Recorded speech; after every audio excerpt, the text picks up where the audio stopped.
Hello students, welcome back to Sachin math classes. जैसा कि हमारा एमएससी का मैथ हमने स्टार्ट किया है अभी एडवांस एब्स्ट्रैक्ट अलजेब्रा, जो लोगों की बहुत ज़्यादा डिमांड थी। तो पहले इसके हम इंपॉर्टेंट टॉपिक्स 15 से 20 वीडियो जो मोस्ट इंपॉर्टेंट है, जो आपके अभी एग्जाम में आने वाली थी, उसके हिसाब से कर रहे हैं। बाद में इसका पूरा सिलेबस भी हम धीरे धीरे कवर करेंगे।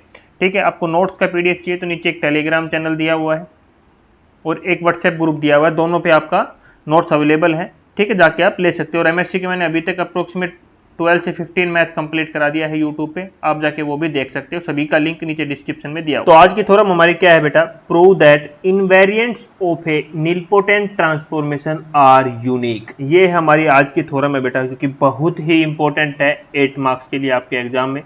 ठीक है, तो इस सब चीजों से सीखने से पहले हमें पता होना चाहिए कि निलपोटेंट ट्रांसफॉर्मेशन क्या होता है। उसके बाद हमें पता होना चाहिए इनवेरिएंट्स क्या होता है। तो थ्योरम करने से पहले मैं बताता हूं आपको कि निलपोटेंट ट्रांसफॉर्मेशन क्या होता है और इनवेरिएंट्स क्या होता है। पहले इनकी डेफिनेशन थोड़ा आपको समझा देता हूं। तो पहले आता है बेटा इनकी निलपोटेंट ट्रांसफॉर्मेशन क्या होता है बेटा। निलपोटेंट ट्रांसफर क्या होता है बेटा? नील, देखो नील का मतलब पता चल जा रहा है कि नील का मतलब होता है जीरो बेटा। ठीक है, अब आगे डेफिनेशन से समझाता हूं। एक ट्रांसफॉर्मेशन टी, हमारा हमने कोई ट्रांसफॉर्मेशन लिया टी जो कि बिलोंग कर रहा है कोई वेक्टर स्पेस है, ठीक है, वी इज कॉल्ड निलपोटेंट। वो कब निलपोटेंट कहलाएगा ये टी? जब इस टी की पावर एन क्या हो जाए? जीरो के इक्वल हो जाए बेटा। का किसके इक्वल हो जाए? टी की पावर एन किसके इक्वल हो जाए? जीरो के इक्वल हो जाए। और एन क्या है? हमारा कोई पॉजिटिव इंटीजर है। एन क्या है? कोई हमारा पॉजिटिव इंटीजर है। फर्दर यहां तक की डेफिनेशन समझ में आई। जब ये टी की पावर एन क्या हो जाए? जीरो हो जाए और एन क्या रहे? हमारा पॉजिटिव इंटीजर रहे, तो उस चीज को क्या कहेंगे हम? निलपोटेंट ट्रांसफॉर्मेशन कहेंगे। अब एक केस और आता है, फर्दर इफ, अगर हमारा t की पावर r, देखो ध्यान दो बेटा, एक केस और होता है, t की पावर r अगर जीरो है एंड t की power k is not equal to zero. अब बोलोगे सर ये क्या केस ले आए? अब आपने यहां तो बता ही दिया था कि t की पावर n अगर जीरो हो जाए और n हमारा पॉजिटिव इंटीजर रहे तो उसको हम बोलते हैं निलपोटेंट ट्रांसफर। बेटा एक चीज और, अगर दो चीजें आ जाए, दो चीजों में क्या होती है बेटा? t की पावर r तो अगर जीरो हो जाए बट t की पावर k जीरो ना हो, मतलब इस केस में बेटा क्या रहेगा? r हमारा हमेशा बड़ा रहेगा k से। अब बोलोगे सर क्या बोल रहे हो? अब मैं एग्जांपल लेता हूं, मान लो r की वैल्यू थोड़ी देर के लिए मैंने 4 ले लिया, इसकी ये तो हमें हमेशा क्या देगा? जीरो देगा। बट जो t की पावर 3 इस 4 से जितनी भी वैल्यू कम रहेगी वो हमें हमेशा क्या देगी? नॉट इक्वल टू जीरो देगी। ये चीज याद रखना। इस ये केस मैं ये बोल रहा हूँ, आर क्या रहेगा? हमेशा यहाँ पे बड़ा रहेगा के से, या हम बोल सकते हैं के छोटा रहेगा आर से, एक ही बातें हैं दोनों। ठीक है बेटा। Then T is nilpotent transfer with index of nilpotence R. समझ में आ गया? ये था कि निलपोटेंट ट्रांसफॉर्मेशन क्या होता है। अब आ जाता है इनवेरिएंट्स। बेटा इसको डेफिनेशन को अच्छी तरह समझ लेना, इसको समझ लोगे तो आपको दिक्कत नहीं होगी पूरी थ्योरम में। इसी का पूरा यूज है इन दोनों चीजों का।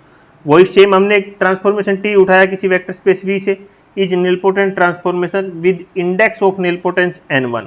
ये क्या बोल रहा है कि अगर टी की पावर सबसे पहले n1 करें तो वो हमें क्या देगा?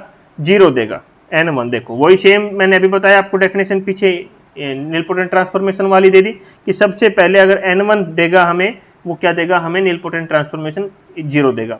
फिर हम बोल रहे हैं कि देयर एग्जिस्ट सबस्पेस, हमारे को सबस्पेस एग्जिस्ट कर रहे हैं v1 v2 से vk तक। इनकी डायमेंशन क्या है बेटा? इनकी डायमेंशन है n1 n2 n1 रेस्पेक्टिवली। ठीक है, और इनका बोलने का मतलब क्या है? ये क्या है? vi हैं सारे, किसके सबस्पेस हैं? v के।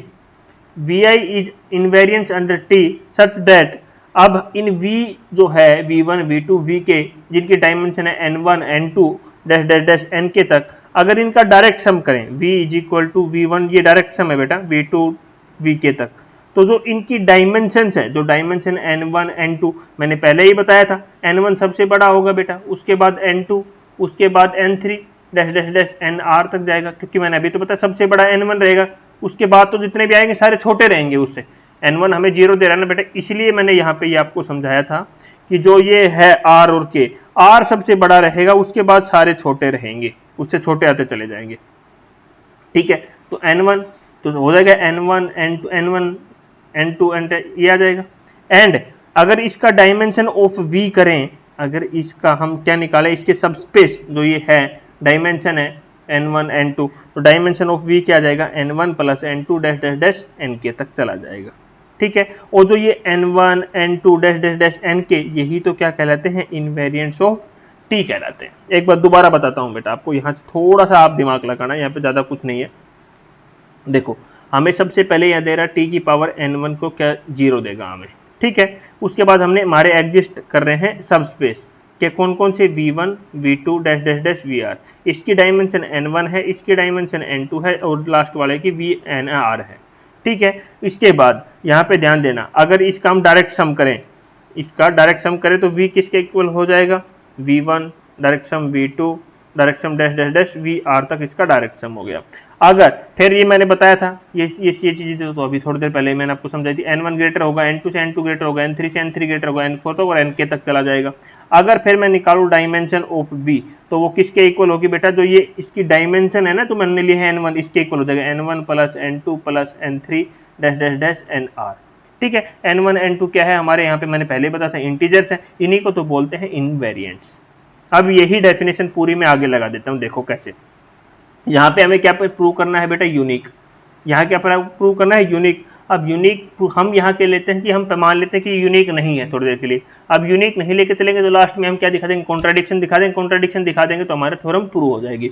अब यूनिक नहीं है तो मतलब हम दो सेट लेते हैं, let if possible there are two set of invariants, two set ले लिया, एक n1 n2 n3 dash dash dash nr और दूसरा ले लिया m1 m2 m3 ms of t time, sorry ये नीलपोटेंट ट्रांसफॉर्मेशन t, ठीक है। अब सेम हम यहाँ पे लगाएंगे जो हमने ये पढ़ी है, यहाँ पे हमने एक लिया था, एक सब स्पेस लिया था, एक सब स्पेस एग्जिस्ट करा था, यहाँ हमने क्या करा देंगे, दो करा देंगे बेटा। जब तो हमने देखो जैसे डायरेक्ट सम लिखते हैं v का लिख दिया, v किसके इक्वल होगा v1 direct sum of v2 direct sum of vr तक, ठीक है। एक फिर हम v ले लिए, फिर दोबारा से हमने सब स्पेस के लिए w ले लिया, w1 w2 w2 ws। अब इसकी जो डायमेंशन है बेटा देखो यहाँ पे सेम डेफिनेशन लगा रहा हूँ, जो इसकी डायमेंशन क्या है n1 n2 है, तो इसकी डायमेंशन क्या है n1 n2 n3 dash dash dash nr है। इसकी डायमेंशन क्या है बेटा हमारी, इसकी डायमेंशन हमने क्या ली है बेटा, m1 ले लो, m1 m2 m3 dash dash dash ms, इसकी डायमेंशन ये ले लिया। अब आपने यही डेफिनेशन यहाँ पे पढ़ी तो आपको पता है कि डायमेंशन ये तो v किसके इक्वल आ गया, इसके इक्वल आ गया, v हमारा w के इक्वल आ गया। अब आप डायमेंशन ऑफ v निकालोगे, यहाँ पे देखो यहाँ इतनी चीजें समझ में आ गई, ये कहाँ से आई, ये क्या है, ये सारी चीजें तो आपको डेफिनेशन से समझ में आ गई होगी। अभी बेटा हमें प्रूव क्या करना है, यहाँ पे हम प्रूव करेंगे कि जो ये r और s है, ये r और s ये क्या होता है, इक्वल होता है, और जो ni और हमने जो mi लिए हैं, जो ये लिए हैं, ये क्या होते हैं, इक्वल। ni और का मतलब n1 is equal to m1 n2 is equal to m2 ऐसे डैश डैश डैश चलता जाएगा हमारा। ये हमें इक्वल करके दिखाना है, ये प्रूव करके दिखाना है। अब बेटा आप याद रखना कि हम यहाँ पे क्या मान लेते हैं कि ये चीजें नहीं है, गलत है, we suppose we claim that it false. हम मान लेते हैं कि r हमारा s के इक्वल नहीं है, तो हमारा ये इक्वल नहीं होंगे आपस में। देखो we suppose that k is be the first integer such that nk और mk हमारे इक्वल नहीं होंगे। जब हमने ये माना कि वो हमें प्रूव करना है कि ये इक्वल है, यहाँ पे हमें प्रूव करना है ये इक्वल है, बट हम यहाँ मान के चल रहे हैं कि ये इक्वल नहीं है। बट कुछ केसेस में n1 m2 n2 m2 nk-1 ये हमारे इक्वल होंगे, तो विदाउट लॉस ऑफ जर्निटी हमें ये पता है, ये थोड़ी देर पहले ही मैंने पढ़ाया, जो nk है वो हमेशा ग्रेटर देन रहेगा mk। अरे वही तो चीजें आ गई बेटा, फिर दोबारा से वही डेफिनेशन से आपको मैंने समझाया था थोड़ी देर पहले, जो t की पावर r है 0 है और t की power k is not equal to 0 है, तो हमेशा r किससे रहेगा, ग्रेटर देन रहेगा k से। तो वही चीजें इसने यहाँ पे लगा दी, जो nk है वो हमेशा ग्रेटर देन रहेगा mk से। अब यहाँ पे जो हमारा डायमेंशन, जो हमारा v की वैल्यू थी, ये इक्वेशन थोड़ी देर के लिए a मान लो, जो ये इक्वेशन थी, इस पे अगर मैं दोनों साइड क्या क्या लगा दूं, क्या निकाल ले, v t की पावर mk, क्योंकि हम यहाँ क्या ले रहे हैं, इसको छोटे वाले को ले रहे हैं, इस mk को ले रहे हैं। अगर मैं इस v पे tm के दोनों साइड मल्टीप्लाई कर दूं, यहाँ भी tm के मल्टीप्लाई कर दूं और यहाँ भी मैंने सबके साथ tm के मल्टीप्लाई कर दिया, tm के समझ में आ गया, इसके साथ a इक्वेशन के साथ मल्टीप्लाई कर दिया तो ये आ गया। फिर मैंने क्या निकाल दिया बेटा, डायमेंशन लगा दिया दोनों साइड, डायमेंशन सब जगह डायमेंशन लगा दिया। इसको मैंने इक्वेशन नंबर 1 नाम दे दिया। अब एक थ्योरम थी बेटा, आपने एक थ्योरम पढ़ेगी, by theorem vi is a subspace of dimension ni cycle with respect to transformation t। तो ये क्या बोलते थे कि डायमेंशन v1 t की पावर mk, ये बेटा k थोड़ा ऐसे है, देखो आप फिर गलत मत लिख देना, mk, ये इसके नीचे mk है, देखो ये एम के है, ठीक है, ऐसे एम के है नीचे, एम के में नीचे के है, उसने एम के पैर में के है। तो ये हमें क्या बोलता था कि जो ये इसकी डायमेंशन होगी वो किसके इक्वल होगी, n1 माइनस एम के। जब v2 आ जाएगा तो n2 माइनस एम के नीचे है बेटा, ये ऐसे है। तो n3 की निकालेंगे, सॉरी v3 की निकालेंगे तो n3 माइनस एम के, ऐसे चलता चला जाएगा। तो इस सारी वैल्यू, इसकी वैल्यू, इसकी वैल्यू, ये सारी वैल्यू इसमें पुट करेंगे तो ये क्या आएगा, n1 माइनस एम के, फिर इसकी करेंगे तो n2 माइनस एम के। तो बेटा यहाँ पे चलती जाएगी n3 माइनस एम के डैश डैश डैश, यहाँ तक हमारी चली जाएगी, सारी वैल्यू इसमें पुट करेंगे। अब इसकी डायमेंशन निकालना है आपको। इसकी डायमेंशन आप जब निकालोगे बेटा, आप सभी को पता है यहाँ तो हर बार एम के हो रहा है, एक बार इस यहाँ भी एम के, यहाँ भी हल्के, यहाँ में ओनली एक ही बार एम के होगा, ये तो पता चल गया होगा ना आपको। n1 हो गया, ठीक है, n1 यहाँ पे एन आर माइनस एम के होगा, ओनली एक ही बार एम के माइनस होगा, और यहाँ पे हर बार एम के माइनस हो रहा है, के टाइम्स एम के माइनस हो रहा है। देखो तो हमने ये डायमेंशन है, जो इस साइड वाली डायमेंशन है, ये हमेशा बड़ी रहेगी, इस पूरे से तो बड़ी ही रहेगी ना।